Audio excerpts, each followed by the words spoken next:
Imagine sitting in the rain, a lantern glowing weakly against the wet canvas, writing words you might never get to send. That's how one trench medic recorded his quiet truths, moments not of battles, but of holding a stranger's hand until their shaking slowed. Tonight, I'll read you such a letter. This letter is fictional, but it draws gently from real accounts, medics and nurses whose words still rest in archives, carried through mud-stained envelopes and fading pages. As the flicker of that lamp steadies, we begin to notice what he might have seen first. The lamp and the rain meet him together, a small circle of yellow light against the persistent tapping above. The dugout fabric sags beneath the weight of water, every drop sounding more insistent in the stillness. The flame bends whenever a draft sneaks through the seams, yet it steadies enough for him to see the paper waiting at his elbow. Writing here does not begin with sentences. It begins with the rhythm of water and flame, reminders that he still has the strength to hold a pen. The trench never sleeps. Even when guns pause, faint cracks of rifles and the distant vibration of shells fill the gaps between breaths. Around him, clay walls shine wet in the lamp's glow, pressing closer with each shifting clump of soil. His table is no more than a warped plank, darkened by damp food spills and mud, but it holds what he needs. A folded sheet lies in place, ink ready to blur if his hand hesitates. He lowers the nib carefully, aware that any wrong movement might drag water across the fibres. The dugout smells thickly of kerosene, sharp and oily, layered with the earthy damp of soil. The tang of antiseptic, carbolic, or whatever solution they have used most recently on wounds lingers in the fabric of his jacket. Soldiers often wrote about these scents and background noises, because they never really left a man. One would describe boots caked in horse manure, another the staleness of damp wool. Our medic writes of the way matches sputter when struck, or how the lamp quivers when a comrade brushes past. That is the kind of detail soldiers and nurses left in their letters, kept now in collections and archives. For him, writing is more than memory, it is his survival. Each line steadies him against the mud and noise outside, proof he has not disappeared into them.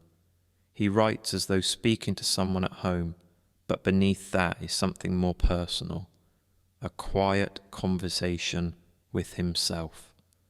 Whether the letter stays in his satchel or finds its way across the sea hardly matters. The act places a small marker in time. By setting down the texture of the night, the smell in his clothes, the gentle rocking of the lamp, he claims a piece of existence war might otherwise erase. He knows many such letters never leave the trench at all. Some are caught in mud or fire, others remain folded in packs found later. So the act of writing matters just for itself. In a world where life can vanish without warning, a page carries weight, even if unread. Each word is not a report of victories or losses, but a form of stubborn faith, ink set deliberately against all that threatens to consume it. The rain pushes through again. Droplets roll down the lamp's tin and fall onto the desk, soaking the corner of the page. He wipes them away with his wrist, smudging ink, but continuing. Around him, bandages sit folded in neat stacks, a bottle of antiseptic leaning near boots left to dry. Rats scurry across beams, reminding him the silence here is never whole. Even so, he writes as though those interruptions cannot touch what the pen records. When he pauses, it is not to wonder if his letter will outlast the night. It is to feel the way the act itself heals something inside him. The sting of sentences resembles the sting of antiseptic, painful for a moment, but necessary to keep deeper wounds from spreading. By writing, he shields his thoughts against fatigue, against the sameness of fear that waits in the dark. This is why the words matter, not for strategy, not for history books. They matter because they rescue small traces of being human where little else survives. When men drowned in shell holes or vanished in smoke, a letter saying the lamp trembled and rain slid through canvas proved that someone noticed, and that noticing itself was an act of refusing to become only part of the mud. Families who saved those pages carried more descriptions of wet air and flickering lamps than of campaigns, because those were the truths their sons had lived. He leans back, breath misting against the canvas so close to his face. The space is cramped, temporary, yet within it is a narrow calm, defined by lamp glow and steady strokes of ink. His handwriting falters in the damp, but he does not stop. Each mark is a pulse of quiet resistance, the simplest way to say, I was here tonight. I felt the rain and smelled the oil. I stayed myself. Let's picture him this moment. Head bent over, shoulders hunched, fingers stiff from coal, still pressing pen to paper. What he sets down is not war as generals framed it, but evidence of one man folding fragments of calm inward, to hold against destruction. He writes of sound and smell, of wood that creaks beneath his hand, of the lamp that makes shadows drift across the dugout wall.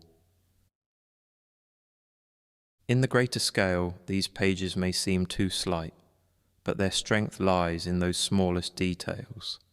They outlast because they hold truths no statistic can. They tell us how the air felt, what clung to his jacket, and how he passed the hours before calls came to tend to wounds. Through his letters, the rain and the lamp still speak. Those lines remind us that survival here was not only a matter of staying alive, but of finding a reason to keep looking outward, to keep noticing. And as his pen slows, another truth edges close. He will have to leave this corner again soon. Beyond the glow, cries echo faintly through mud and timber. The night waits not with silence, but with voices pulling him back toward pain. Why then would anyone return to that suffering when they have already seen what waits in the shadows? The call to care. The call to care begins the moment the cries reach him. The barrage fades, leaving behind only groans drifting through the shadows of the trench. He feels his bag's weight against his side, bandages, bottles, and the unspoken burden of lives depending on those supplies. Moonlight cuts faintly through fog, a poor substitute for the lamp left behind. Each step forward is swallowed by mud and silence, but still he moves, guided not by choice so much as necessity. The ground is sodden, water climbing to his boot tops with each uneven stride. Every movement pulls at him as though the trench itself wants to keep him in place. A whistle breaks faintly ahead, part plea, part command, nearly lost beneath another rumble. His instinct is to hold back, to shelter, but the sound is enough to turn him toward it. The air is sodden with cordite and smoke, acrid and heavy, and each breath feels too thick to draw fully. Around the corner, he finds a stretcher-bearer already sunk to his knees in the muck. Together, wordlessly, they heave a half-drowned soldier up from a trench pool, slippery boards shaking under the weight. The boy is soaked through, lips bluish, clothing stiff with cold. The medic places 2 fingers against his throat, reassured only when the faint pulse pushes back. Their boots slide as they lift and shift the body upward. silent cooperation replacing speech. Mud streaks across their arms until soldier and bearers seem the same shade of brown. There is no heroism in the act, only persistence. Diarists of the time often admitted they were dazed with weariness, unable to recall how many bodies they carried or how many hours they worked. Some men drifted into numbness, stumbling past cries as though deaf, and he finds the same temptation bending his shoulders now. Letters and diaries reflect this exhaustion clearly. Long passages noting that numbness was less a choice than a creeping condition. He feels it too, deep in his bones, yet when the next cry cuts through, his feet still turn toward it. Accounts from stretcher bearers show this repeated rhythm. Lift, bind, move, until there is scarcely time to breathe. The medic remembers one night when he sagged against the trench wall, so faint he could not form a word. A voice, ahead, still demandingly called, and he pushed nails into splintering boards to lever himself forward. He recalls others beside him, staggering but moving, their faces streaked with mud so thick it hid age and expression alike. Archival records from those stretcher bearers speak to the same cadence, not courage as much as refusal to stop, even when strength broke in half. Back in the dugout, water dripping steadily from arms and elbows, he lays the boy down. Timbers creak beneath the weight, and damp blankets only partly chase the chill. Fingers stiff, he pulls bandages from his bag, works with the care of someone who has done the motions 1,000 times. The sharp, metallic reek of antiseptic rises as he cleans and binds, and the boy's eyes widen at the sting, but he does not pull away. A moment of recognition passes in that silence. Gratitude does not need words. It hangs heavy in the air, carrying the weight of both lives for as long as breath passes between them. The medic does not call this bravery. To him it is habit, a stubborn rhythm learned and repeated night after night. Still, inside this repetition, he senses the edge of meaning, not in strategic victories or imagined histories, but in the small, fragile act of drawing someone back from panic. Stretcher bearers often wrote in later years that they did not think of themselves as heroic, only unwilling to walk past the wounded. His sense is the same. He cannot abandon a face once he has seen it. The temptation to reason himself out of service presses constantly. He could claim collapse, lie still, or retreat into a silence no one would question. Yet when another voice rises through the dark, motion occurs before thought. Each step forward is not explained, but compelled, as though something beneath will alone moves him. One diary fragment reads simply, "I walk toward the sound. I do not know why." He feels himself echoing those same spare words, no better or worse than the men who wrote them. One night, under continual fire, he leans his forehead against timber beams. Bodies lie crowded along the dugout floor, restless with shallow breaths. A row of stretchers waits. For one long breath, he imagines simply staying still, refusing to rise again. Then a cough cracks through the quiet, punctures his stillness, and he is moving before the thought has settled. He recognizes this as truth. Fatigue cannot be out-argued. Only stepping forward denies it. His calling reduces to the smallest scale. One hand pressed, one wound wrapped, one soldier lifted clear of water. These moments do not change campaigns or offer victory. They matter only to the voices that fade less quickly because of them. In his world, war is no larger than a dugout's radius of influence, bounded by touch, smell, and sight. in dim light. That too is survival. It allows him to tell himself he has mattered, in some measure, even when measures themselves collapse into mud and silence. Each return invites new doubts. When the rain swells again, or soil caves under bombardment, questions rise fresh, as though never answered before. He knows they will not vanish. Still, he learns to silence them with motion, the way others silence them with prayer or smoke. His measure becomes simple, someone breathing who might not have been without his hand. The war will not remember him, but one pair of eyes widening with recognition, one chest lifting after slipping under water, is reason enough. Now picture him stepping forward once more, the cold heavy against his spine, his shoulders dragging but his motion unbroken. He advances not to seek honour, but to hold faint threads of humanity where little remains. The question that follows him remains open. What did his care look like once the cries dimmed and a patient lay still enough to notice such gestures? It is here the story turns to an even smaller scale, something as ordinary as bread passed between two hands. Humanity really mean inside a dugout? To answer, you have to picture the space where food was never just food. Rations arrived from the supply crates with more silence than ceremony. A cook hunched near a lantern, sleeves forever rolled and damp, ladling out bacon or tea into dented mugs.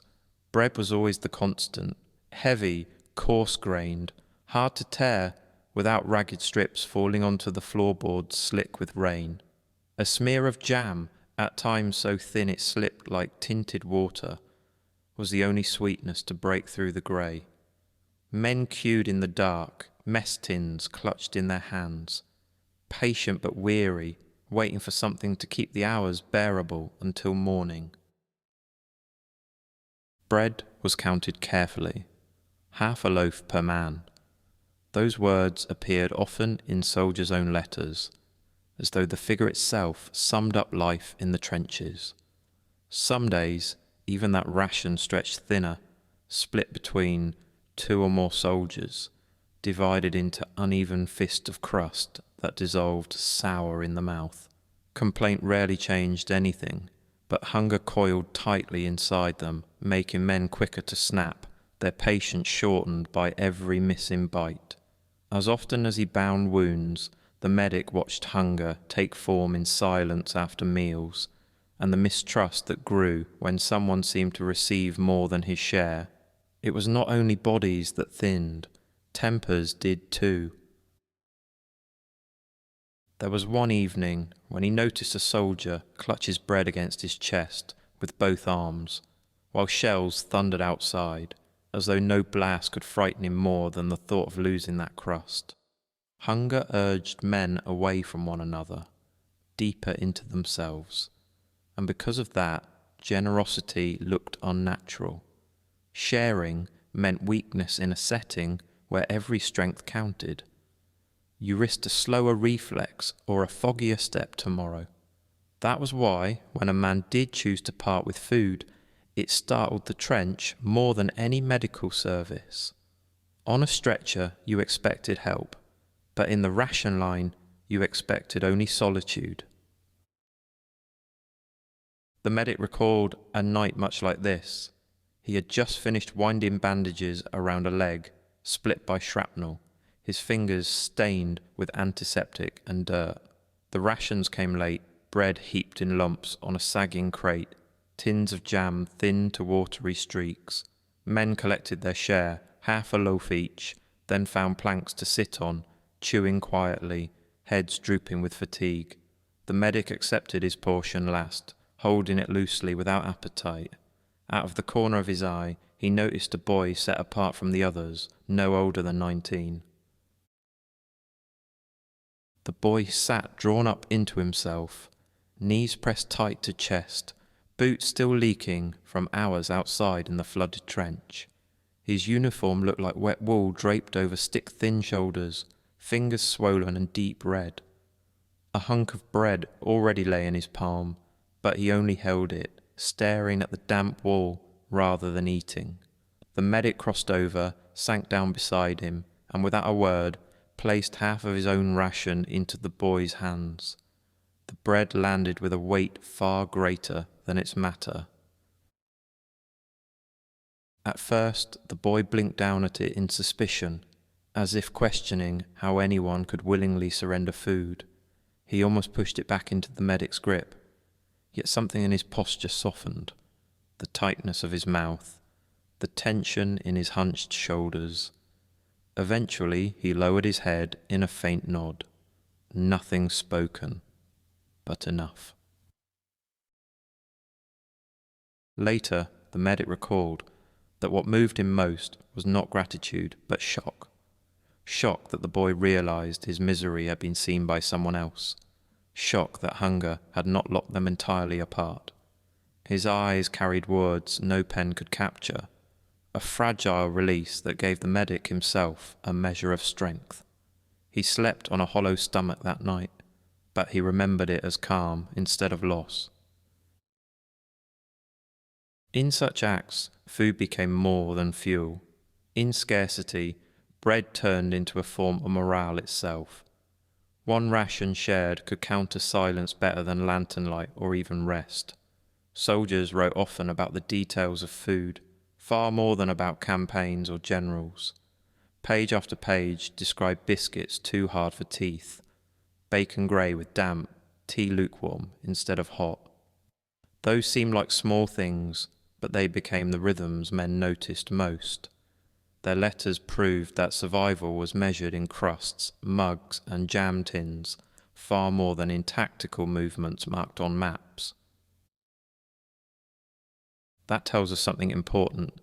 Inside the trench, war was not defined only by the weight of shells overhead, but by the everyday ritual of breaking bread. Rations set the tone, far beyond taste. The half-loaf ration became a language in itself, one that said either we are still holding together or we are unravelling. Diaries confirm this again and again, little comments about bread size more telling than casualty counts. Moments like the medic's gift to the young soldier remind us how sustenance could shift into fellowship. The boy ate with slow bites, his body still shivering, but his gaze less withdrawn than before. By morning, he greeted the medic by name, quietly but unmistakably, and that recognition warmed more strongly than the food itself. For the medic, this was where meaning lingered. Hunger gnawed at him afterward, yet it had been worth diminishing himself to restore in another a trace of humanity. One might think, looking back, that such gestures were invisible beside the enormity of battles, but in reality they became the only proof that care remained possible there. A crust passed hand to hand was more than a practical solution. It was a reminder of kitchens left behind, of homes where meals had once been ordinary. Such echoes mattered as much as the calories themselves. Soldiers believed the crumbs on their palms carried memories of the world still waiting beyond the mud. That memory alone could sometimes hold off despair. The medic kept holding to that simple truth, that an act of giving turned bread into something larger. He remembered the boy's face, a sudden brightness under exhaustion. That look did not erase suffering, but it measured something different against it, kindness, still alive and exchanged freely. For him, this was a strength to carry through nights when nothing else seemed left. Imagine that dugout for a moment, quiet except for a candle's spit and drip. One soldier chewing slowly, another sitting beside him, hungry but content. Bread divided so that two shared one. Not a feast, not even a meal, fittingly described as whole, yet to them it was enough. These stories rarely reached history books, but in them lies the clearest answer to how soldiers endured. So when we hear mention of a half-loaf from those years, it points beyond a ledger of rations. It points to the resource of fellowship, the way each crust held not just calories, but the possibility of being recognized fully as human. That meant more than bread ever could by itself. And with the crust cleared and silence returning to the dugout, the medic would gather his kit again. He knew that care was not always a gift you could eat. Some gestures came bitter, with a different kind of sting, carried in sharp scents that filled the air. What could it mean, he wondered, that even the smell of medicine, sharp, bitter, unmistakable, might carry with it a touch of hope? The few drops of antiseptic were often the greatest tools a medic could carry. In those cold dugouts, he bent over torn skin by the guttering flame of a candle, measuring liquid against the frayed edge of cloth. His hands shook, not from fear, but from muscle fatigue, hours of lifting and binding weighing on every joint. He tilted the vial slowly. Dark fluid spread through pale fabric, and with it came the sharp metallic smell that filled the small space. The soldier beneath him stiffened. What came next was never gentle. The sting bit at open flesh, drawing winces and muffled curses. Still, the medic pressed on, knowing the hurt meant more hours of survival. He remembered those flinches better than the silence of bombardments. A man could sit still under shells, but a few drops of antiseptic on an open cut drew out tears that surprised them. It wasn't failure. It was the body's unguarded truth. The liquid burned like sparks on dry wood. Beneath the sting, the sour tang of the smell seemed to root itself into boards, blankets, and clothes. Letters from soldiers recalled how it lingered for hours, some calling it unbearable, others claiming it haunted their sleep. The scent carried recognition. The medic was near, and with him came sharp pain that nonetheless meant attention would not be withdrawn. For the medic, the liquid meant something else. Every time he tipped the bottle, he felt the weight of care reach even into isolated corners, even when distance and darkness tried to close around the wounded. Each sting was proof that infection might be kept at bay, at least for a while. Even when bodies recoiled, he noticed that soldiers rarely refused treatment. Their eyes often softened once the burning passed, as if the pain itself affirmed they had not been abandoned. In the narrowest sense, antiseptic became a kind of reassurance that somebody still fought for them, even in moments smaller than battles. The wounds he faced came in every form. Bullets tearing fabric, splinters of shrapnel, or scratches swollen from days in filth. He dabbed antiseptic onto skin, so chilled it had turned a bluish colour, the drops running like amber against half-frozen flesh. Sometimes it looked cruel, adding new fire to a life already endured on too little food, too little sleep. Yet he knew infection was the greater threat. Mud carried fever in every grain. Uniforms carried it in every stitch. Neglect a scratch, and the body could slip into fever before dawn. Antiseptic was never pleasant, but it was a small, dependable defence when soldiers had so few. It wasn't only the larger wounds. Lice flourished in collars, seams and blankets, leaving blistering bites that drove men to rip at their own skin. The medic knelt with cloth in hand, rubbing antiseptic into raw welts while men muttered, half laughing through the sting, half cursing the cure. They called it cruel, and then sometimes in the very same breath whispered thanks. Their gratitude felt contradictory, yet he began to understand. Comfort came not from gentleness, but from being treated at all. His hands delivered pain, but they also proved that someone still saw the scratches, the welts, the small human suffering that war tried to erase.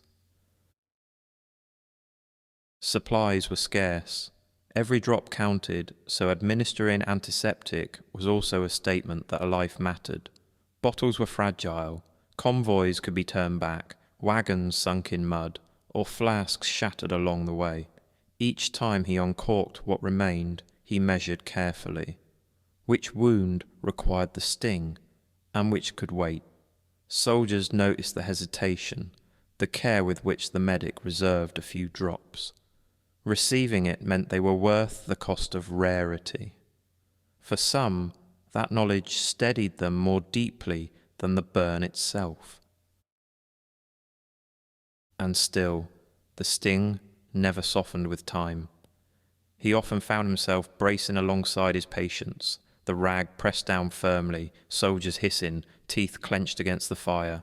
Yet hours later, when he returned to change wrappings or press down fresh strips of cloth, a whisper came through cracked lips. "Thank you." The words were barely audible, but they refashioned the liquid's meaning. For the soldiers, the sting had not been cruelty, but assurance. It marked them with survival. One memory stayed with him in particular. A man's arm had been shredded, dirt driven deep into muscle. The medic leaned close, forcing antiseptic into the torn flesh, while the man's jaw tightened until veins stood along his temples. He shook, sweat soaking through his shirt. The medic tied the dressing in silence and left him to rest. When he returned hours later, the soldier's voice was faint, murmuring with eyes closed. That was survival, not suffering. The simplicity of the phrase transformed the medic's understanding of every later treatment. To him, these drops became more than medicine. They carried weight against despair. Pain lingered, but with it came a signal that life was being guarded, however roughly. The smell, as heavy as seawater and iron, became a reminder of persistence. Even bitterness, even sting, could be a form of mercy if it meant another chance to draw breath in the morning. Letters and diaries of the war often mention such acts, short reflections on the way antiseptic burned, how the odour filled dugouts and clung to clothing. Historians note that it became a sensory emblem as recognisable as sound or mud. For soldiers, the scent belonged to a paradox. It was dreaded, but it was sought out. That contradiction bound them closely to their medics. What hurt them for an instant eased them for days. What clouded the chamber with sharp bitterness filled it also with trust. Let's pause here. Picture one of those nights, the medic crouched in lamplight, a soldier stretched across mud-spotted boards, the sting bringing a cry through clenched teeth. In the shadowed space around them, others listened too, some fearful of their own turn. The smell filled every fissure of wood and cloth, and then, after silence returned, gratitude rested in the room. The cure was not pleasant, but it reassured. In the hush that followed, survival felt tangible. Over time, the medic understood something larger. Relief did not always arrive through comfort. Sometimes it came through harshness, through wounds seared clean. Mercy was not the absence of pain. It was the choice to stay beside a man while he faced it. That was the lesson the antiseptic carried. Each drop said, "You are seen, your wound is worth touching, worth tending, even when resources are short and strength is fading." In that act lay the truest form of care. Closing the vial each night, the medic thought less of medicine and more of connection. He remembered not just the burnt scent in the air, but the moments of recognition it produced.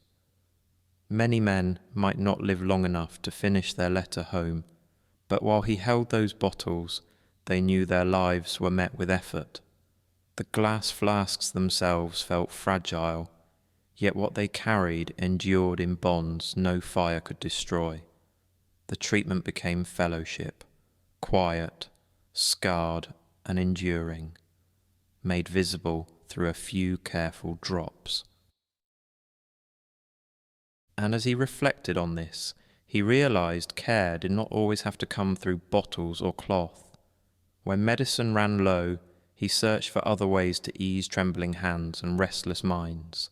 Pain had taught him one truth. Sometimes the healing arrived not through what he pressed into a wound, but through what reached a man's thoughts. In those hours, another form of treatment took shape, one that began not in the medic's satchel, but in the pages of an unexpected book. How could a children's book bring calm to a trench filled with grown men? The medic found the answer one night while watching a soldier's body quiver relentlessly. Each muscle locked in a storm neither blankets nor broth could soothe. The boy was scarcely older than 19, already wearing stripes but trembling like a child left in darkness. His teeth rattled despite the layers around him. His fists clenched even after the medic pressed a mug into them. This was not pain that bandages could bind. Shock had reached deep into the nerves, and nothing in the satchel at his side offered relief. He did what habit taught him: steady words, rubbed wrists, soft tones tracing the air like a lullaby. But the trembling would not relent. He leaned back at last, hearing the rain collect above, and felt a rare admission within himself. He was empty. No skill, no vial, no steady hand would reach here. The boy's wide eyes seemed to understand, staring up as though waiting for something beyond medicine. That was when the dugout door shifted, bringing in the major. Water slid from his coat, and under one arm he carried a bundle wrapped tight in oilcloth. With a casual ease, he unfastened the cord and placed before the medic not morphine or tonic, but a thin, battered book. The cover bent at the corners, the paper smudged by many thumbs. It was a simple children's book, its verses written for laughter before sleep. "Try this," the major said, voice low. The medic turned the pages and hesitated. Could men who marched through fire welcome songs meant for nurseries? But with nothing else, he cleared his throat and began. The words came haltingly at first, rhymes simple enough to sound misplaced in that earth-walled room. A few soldiers lifted their brows. One half smiled in disbelief. And yet, as he spoke, line after line, the air shifted. The rhythm moved outward, rippling like quiet water across stone. Medical and nursing letters describe concerts, readings, and makeshift entertainments used to steady patients. This moment carried the same truth. Stories were not indulgence, they were treatment. The cadence of childhood rhymes returned men to a gentler memory. As the medic read, the boy's shoulders slackened against the cot. His jaw lost its grip. His eyes fluttered closed. Breath slowed, no longer broken into shuddering gulps, but stretched into long, coherent waves. Around them, boots rested silent, rifles leaned aside. The lamp flickered, undersized for the chamber. Yet stronger than oil or flame were the verses soft in the medic's voice. At first offered to one soldier, they soon drew in others. A man nearby tilted his head to hear better. Another stopped mending his gear. The words built a shelter that timber and sandbags could not. The medic kept reading even when the boy had stilled, not because it was strictly needed, but because silence felt dangerous. He turned page after page, repeating rhymes when the short book came to its end. No one complained. They listened, some with hands folded, some with eyes low, allowing each line to press a little distance between themselves and the war outside. None of this was strange to men who had long leaned on words. Diaries later described evenings when poems were recited by candlelight, or a treasured letter was read aloud to a group. The National Archives preserves many such fragments, remarks about how a verse or familiar line tethered them to sanity. Reading aloud did not erase misery, but it built a fragile order within it. That night, the medic realized this truth not as an abstract idea, but as practice. He had treated shock with nothing more than syllables, and it had worked. Why did rhyme and rhythm succeed where silence failed? At first, the medic thought it curious, even implausible. Yet watching the older men lean toward the sound, he understood. The words gave back something that trench life stripped away: innocence. For a moment, each soldier was reminded that he had once been a boy, lulled by voices softer than gunfire. The lines lifted them from clay floors into familiar kitchens, into the safety of memory. The one who had shivered gave no thanks aloud. He slept quietly, breath level, one hand slack across the blanket. That was enough. For the medic, it was revelation. Healing could live in language itself, verses spoken steady, images of fields and animals pushed gently against darkness. No matter how scarce his supplies, this was another instrument always at hand. Imagine that scene in full, the flame bent sideways by drafts, mud dripping from beams, men with dirt on their boots listening as though they were gathered not for war but for bedtime. Outside, artillery pressed the earth open. Inside, a book of rhymes stitched men together in a rhythm steadier than shellfire. This was not escape from reality, but resistance to it, a refusal to let fear write the only story. Letters written later confirm such episodes were not rare. Men recalled how songs or stories filled the empty hours and softened their dread. One officer wrote of poetry recited as wounded drifted to uneasy sleep. A nurse noted in her journal how simple readings brought rest more effectively than any sedative. Their accounts align with what the medics saw. Words provided strength where medicine faltered. That memory stayed with him long after, even when the dugout's roof threatened collapse or rations fell away. He carried the lesson tucked like a small compass. Care was wider than bandages, wider than bread. It included words dropped softly into aching air, and those words, spoken into silence, could ripple outward, shifting not just a single patient, but everyone within hearing. At first, it seemed almost too small a gesture to matter, but he came to realize that stories connected more than one man and his trembling. They reached across the diverse voices crammed into those timber rooms. Lines spoken in quiet English could close in laughter from Scotland, or reassurance from an Australian beside the lamp. Stories joined men who otherwise might have remained strangers, reshaped into a temporary family under rain-slick boards. Soldiers' letters later confirmed this. Accents might differ, meals might be short, but in reading they recognized one another.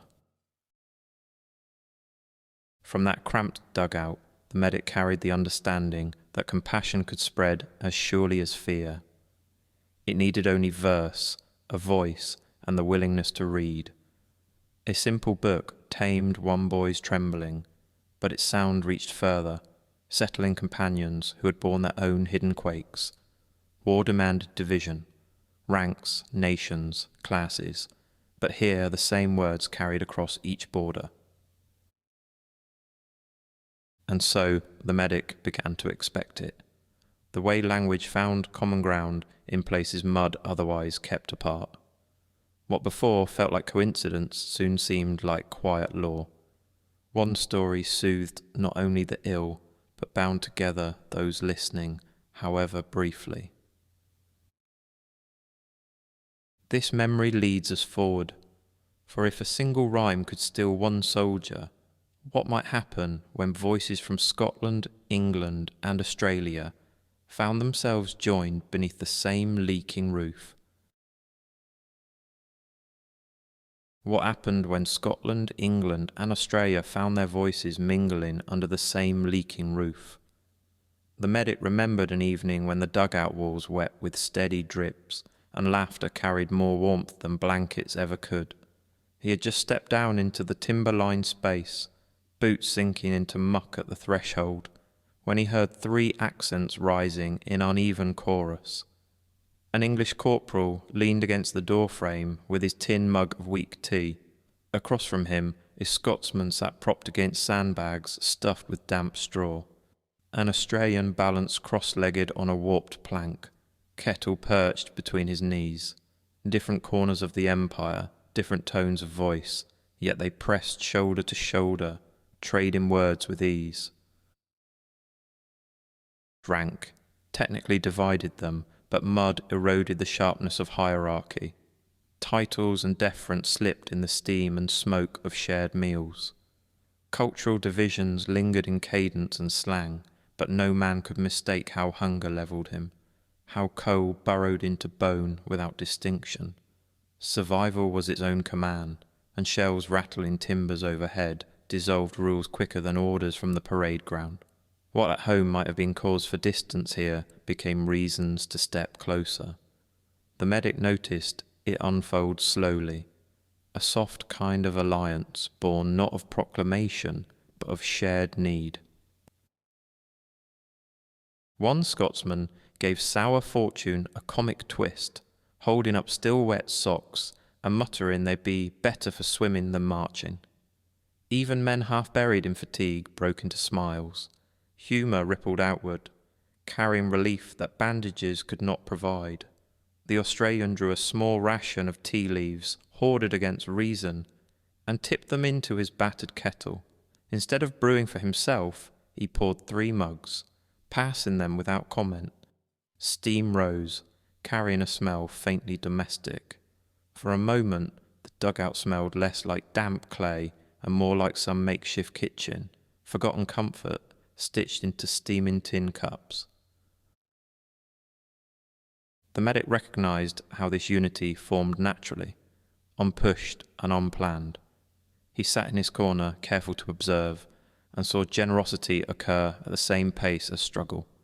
Food stretched beyond fairness, humour cut against fear, and the threads wove a fabric firmer than regulations could produce. Soldiers' letters frequently mention unexpected friendships, and humour shared across accents, a repeated theme in surviving correspondence. They wrote of Englishmen trying out Gaelic phrases, Scots mimicking Australian slang to draw laughter, and farmers from the colonies resting beside clerks from London without strangeness. The scene impressed itself into the medic's notes, because it proved how hardship welded strangers into companions with startling ease. Some nights he recorded specific images. Bread passed across 2 or 3 hands before reaching the hungriest man. Smiles born of complaints about rations. Bacon supposedly thinner than paper, jam so scant it seemed imaginary. The joking became as necessary as the bread itself. Men laughed in rhythms that steadied the space when air outside shook with detonations. Rum carried some of the same effect, but laughter cost nothing and could be shared in endless portions. The medic sometimes wondered, as documented later in letters, whether such levelling of men was possible away from the trench. Here, officers and privates shared gear, accents bent until they softened into understandable noises. Differences blurred when plastered with grime. An Australian's joke needed no translation when shells fell closest. An Englishman's habit of understatement grew funnier when marked by fear. The Scotsman's gruff cadence cut sharp, but behind it lay a comfort that others leaned into. The divisions so vivid in society seemed weak against the pressure of survival. At night, fatigue completed what hunger and cold began. A corporal slept beside a private, and wool blankets disguised distinctions. The medic listened to snores rising and fading, layers of voices overlapping, until they merged into sound without rank or origin. Boots were stacked in odd corners, socks dangled from beams dripped with water, rifles rested against warped walls. The room looked less like a military unit and more like an uneven family, pressed together by a roof too leaky to separate anyone. He marvelled most at how laughter grew loudest when fear peaked. When blasts pressed soil inward, men shouted jests deliberately louder, as though words themselves could prop timbers. Humour became an act of defiance, voices carried like armour against collapsing nerves. Survival required this strange resistance. The shell chose bodies without care for origin. In return, voices drew close across accents, binding not through cheer alone, but through an understanding that only each other stood between them and collapse. Picture that dugout for a moment, boots hanging overhead, water quickening in metal drips, mugs stained dark by inadequate tea. 3 strains of speech overlapping, each phrase met by laughter, each mistake answered with warmth rather than correction. The lamplight caught fleeting grins under soot and grime, folds around eyes formed by mirth, not by weariness. If you listen closely, you can almost sense the harmony forming, not song, but shared cadence, a faint, layered murmur of their accents, carrying jokes into being. From his pocket of observation, the medic realized such exchanges offered another kind of medicine. Bread steadied the body, antiseptic steadied the wound, but humour and generosity steadied the spirit. In notes written later, he described voices weaving as firmly as bandages, stitching men together where politics and distance had pulled them apart. The recognition carried power. Differences sorted so carefully outside trenches meant little when survival required open-handedness. Men became simply men, hungry, tired, sometimes laughing so hard they forgot noise outside. Archives later stitched these memories into patterns. Historians pointed out how unexpected friendships arose where empire had sown difference. The medic did not need analysis to see it. He lived it each time a hand offered a mug, or a word bridged accents. Warmth travelled not through nationality, but through the act of sitting close, speaking jokes, enduring silence together. The truest lessons came not from training, but from these small, ordinary acts. He often paused before recording such notes, charting how easily humanity broke through under timber roofs smeared with mud. He wondered what might follow when men left the trenches and returned to towns where divisions still measured worth. Could borrowed mugs and shared accents survive beyond leaking roofs? He suspected perhaps not, but held the question quietly. That question stayed unresolved, left hovering in a page corner, even as death's quiet certainty pressed back into every silence. Laughter might hold mud at bay for nights, but outside dugouts lay cries not bound by humour. The medic carried forward both truths, that men stitched humanity in mud, and that beyond those stitches the weight of loss still waited. And with that, his letter turned again, away from mugs and voices, toward the deeper question of how he faced what none of them could laugh away. Death did not arrive suddenly in the trenches. It was constant, woven into waterlogged ground and drifting air. The medic knew this better than most. He could not turn from it, only learn how to recognize its presence without letting it consume him. Facing death without drama became part of his daily work, not as choice, but as survival. One memory stayed sharp. He had been called to a flooded stretch, the walkway drowned beneath a night of heavy rain. Each step drew him deeper, mud tugging at his legs until the water rose nearly to his thighs. When the hiss of a gas shell cracked nearby and mist crept along the trench floor, he forced his mask into place, breathing through its damp straps, telling himself only, "Keep moving." His body shook with fatigue and fear, but the rhythm of motion anchored him. At the far turn, he found a soldier pulled from a crater, face streaked with mud, eyes half closed. Kneeling close, he held the boy's hand and checked for breath. In that dim hush, the soldier whispered, "Death is all around us." The words carried no panic. They sounded like weather observed aloud, calm and steady against the roar. The medic learned something in that instant. He had expected terror, but what the man gave him was composure, dignity, a calm that did not erase suffering, but shaped how it could be borne. The grip in his hand tightened faintly, a gesture as strong as any bandage. From then on, the medic understood that despair did not overwhelm simply by appearing. It only won if allowed to sever the bond between men. Holding a hand kept that bond intact. Many letters and diaries record similar moments, soldiers acknowledging death with an almost conversational tone. Nurses noted the same, their patients facing the end with quiet acceptance more often than cries. This was not indifference, but a way of living beside mortality without permitting it to take more than the body. Such examples gave the medic his own method of carrying on. He learned to separate fear from duty by narrowing his focus. Shells and gas loomed, yes, but he found steadiness in smaller tasks. The next pulse to feel beneath his fingers, the next wound to bind, the next sip of water to offer. Step by step, act by act, he walled off panic behind the rhythm of labour. He could not prevent death's presence, but he could make sure it did not decide how he moved in its midst.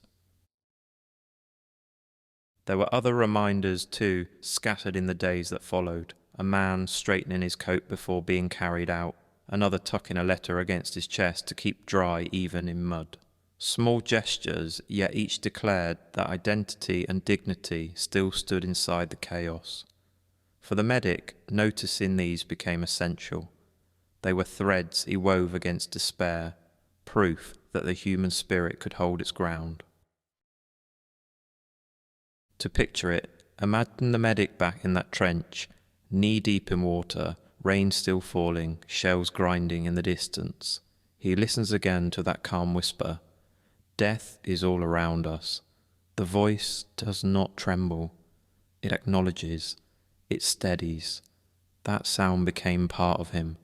He realized fear could not be erased, but it could be carried differently, carried with dignity intact. That was the lesson he pressed into his own mind, the one that allowed his hands to keep steady when others faltered. Years later, readers of his letters might search for how he endured through so many nights of loss. His answer rests in that tone. Fear surrounded them all, yet again and again he witnessed calm quietness at the edge of death. That quietness settled into him as well. Every time despair threatened to press inward, he turned back to those examples and saw where meaning lay. Not in the noise of shells, but in hands held firmly. Words spoken softly. Faces calm even when breath was failing. And so, to face death without drama was not to deny its power, but to set dignity beside it. The medic kept that practice unspoken, making it his way of staying whole inside the mud. He carried that understanding with him, folding it into each night's work. It became the question that followed. Why did he stay when so much urged retreat? The answer, not yet clear, waited for him in the quieter hours that came after. What unsettled the medic most was not the blood or mud, but the rare hours when noise fell, leaving him with his own thoughts. In those pauses he encountered what he would later call the unsought revelation. It did not come in the rush of stretcher work or the haze of shells, but in stillness when the lamp dimmed low, rain tapped weakly at the canvas, and he sat with a blank page waiting. Those were the hours when he spoke to himself alone, confessing truths he hid from comrades. He admitted to himself how fatigue pressed deep, how his hands trembled even after nights with no bombardment, how shadows underscored every face. He confessed how strong the longing to walk away had grown, not just to rest, but to leave behind the cries, the gas, the smells of hunger and medicine. He pictured slipping into a quiet street at home, air cleared of mud and infection, and he held those images close. Still, each morning he was back in the flooded trench, arranging limbs, lifting bodies, steadying breath. The act of returning puzzled him most of all. As time passed, the conflict sharpened. Others left, carried out on litters or eased back by official orders. Some had families demanding their return. Others saw openings and took them. He admitted envy as he kept his place. He also admitted fear, fear of shells, fear of gas, the constant uncertainty that his stamina might break without warning. Staying became not just duty, but a strain in itself.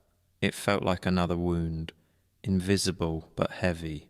He wondered, why continue when departure was possible? That question stayed unresolved until memory itself offered clarity. He wrote about moments that seemed unimportant at the time. Having his bread with a boy, the sting of antiseptic, followed by thanks, the lines of a rhyme that steadied more than one soldier, voices from Scotland, England, and Australia tangled in humour, and one man whispering death's presence calmly, almost like weather. Each memory alone was fragile. Together they shaped a pattern different from the war's chaos. They showed him that his work's weight lay not in numbers or scale, but in restoring for a moment someone's hold on humanity. This recognition did not arrive through pursuit. It surfaced slowly, an unsought revelation. From then on, his writing shifted. He no longer filled pages with details of shells or flooded boards, but with human fragments. A hand pressed into his, a rhyme settling a room, a laugh shared despite the dripping clay. His pages resembled the countless letters nurses and medics later left behind, preserved in archives. Many describe writing as medicine in itself, ordering disorder, proving shape persisted against disintegration. Each word steady thought, reminding the writer of what his hands already knew. Survival was about present in detail, not endurance measured in bulk. He also realized that recognition for such work was quiet, if it came at all. In the letters and newsletters of the time, caregivers often remarked that their duties lived in the margins and rarely found mention outside them. They wrote not of grand awards, but of small mercies, acted out in semi-dark huts with no audience but the wounded themselves.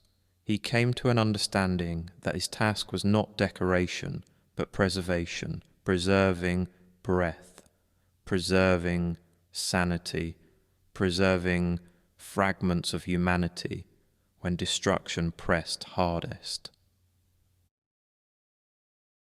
One night, lines slowed until a sentence emerged that startled him with its clarity.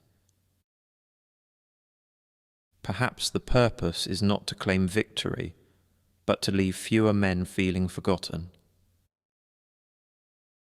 That was the core. To be forgotten in pain, he felt, was war's cruelest triumph.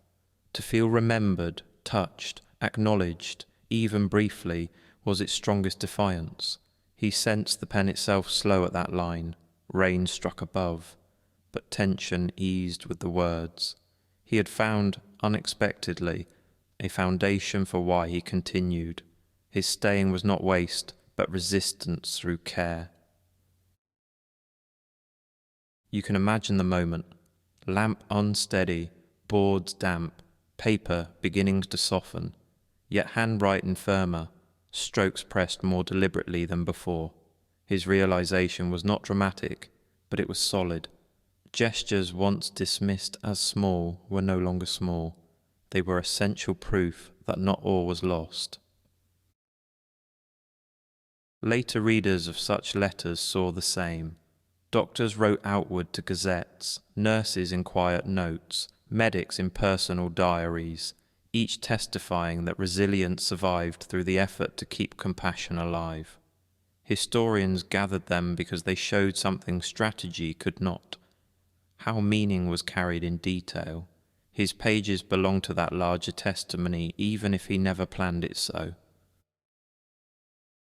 He acknowledged fatigue still, and longing remained, but over his words lay a calm acceptance of continuing. The revelation, unsought yet sure, bound him to the truth that his work was about presence, giving food, steady in pain, reading aloud, hearing laughter cross accents, holding a hand at death's edge. Each of these reordered survival from endurance alone to evidence of humanity. He saw then that it was not battles, nor the faint chance of honour that drew him forward. It was simply refusing to let care be driven out. A boy who slept calmer, a soldier who whispered thanks even through sting, men who laughed despite mud. These proved purpose lived in him as surely as pain did. His work, measured this way, did not need public recognition. Each act was proof enough. Imagine him finishing one of these night pages, shoulders bent, shadow stretched thin by the lamp, rain muttering overhead. His own eyes stung with weariness, yet the words firmed the air around him. He knew answers lay not in scale, but in the human presence he kept. That presence alone gave form to survival. Years later, when collections of such pages were preserved, they revealed him not as an exception, but as part of a chorus. Medics, nurses, and soldiers alike found strength through the same rhythm. Detail, attention, preservation. Together, they revealed where resilience grew in war, not from victory, but from shared humanity. So we sit for a moment with him, the pen resting, flame weakening, but steady enough to last another page. His revelation was not won by intent. It arrived because he stayed long enough to notice what lasted beside devastation. The recognition itself brought him quietness he had missed. He understood that his task was to keep human presence alive, no matter how fragile. That thought lingered, shaping how he would close the letter before him.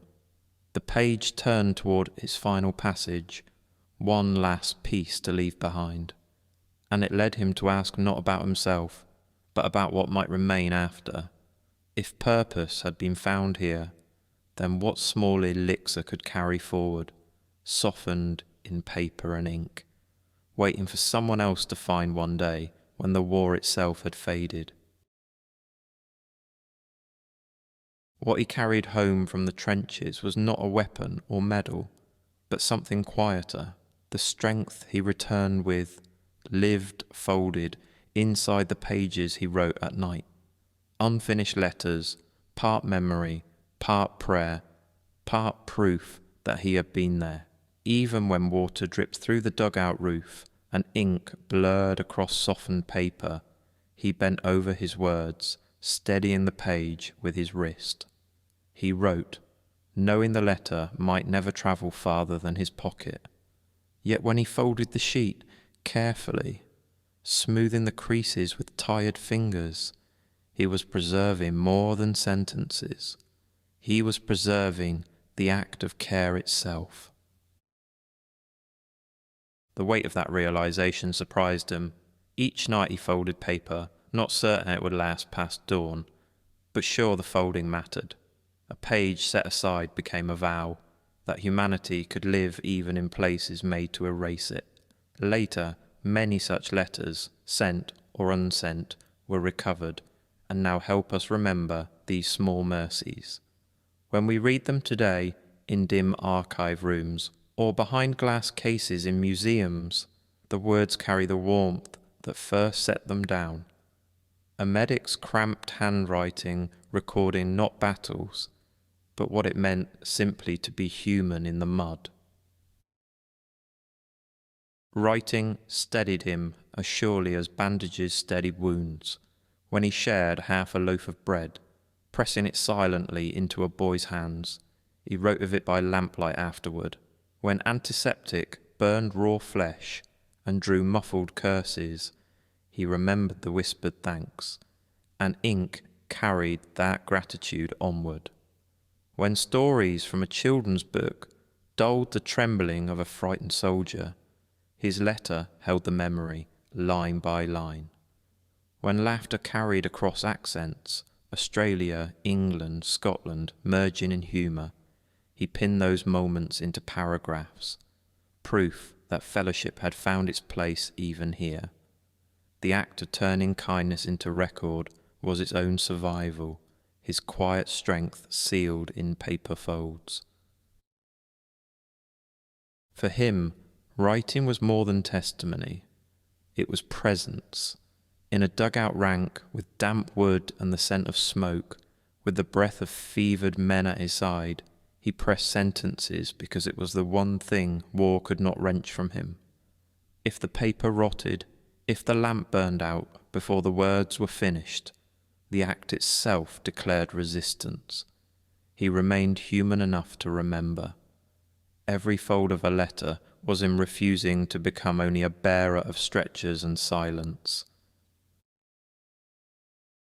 The strength he found was not visible to marching companies or written into official orders.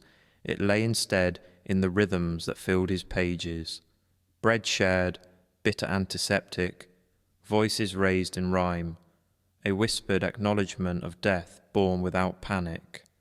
He compressed the vastness of war into these fragile marks, then folded them again and again into small testimonies of endurance. Each one was simple, almost ordinary, but together they formed a current larger than himself. The paper carried on what the trenches tried to end. Imagine him in that final hour of a long night. The lamp stutters, its flame bending weakly as fuel burns low. Rain presses against the canvas roof until droplets mark the page with faint stains.